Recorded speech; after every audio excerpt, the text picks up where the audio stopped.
He was killed in action during World War II back in 1943. But now in Iowa, airmen's remains identified through DNA testing are being laid to rest in Charles City. KIMT News 37 Berg takes us to the funeral services for 2nd Lieutenant Charles Daly, as his surviving nieces and nephews are finally able to give the airman a final send-off. Ready.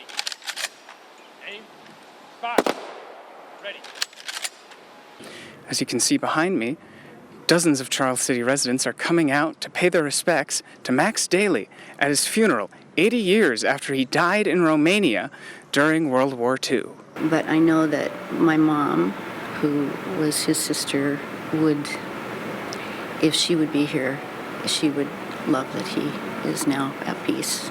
After being brought home earlier this month, Daly is finally having a funeral, and dozens in the Charles City community turned out to give him his final send-off. I think it's quite an honor. I wish he hadn't lost his life. I wish he'd have gotten to target, but it's good that we can honor him.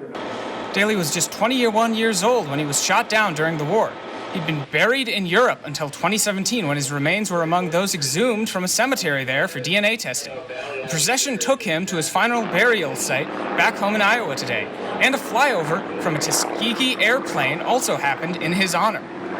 Everybody has just been so wonderful and so, I guess, sensitive to the fact that this person who gave his life for freedom is now home. After the procession, Daly's remains were brought here to Riverton Cemetery, where they will be buried and find their final resting place. In Charles City, Evan Berg, KIMT News 3.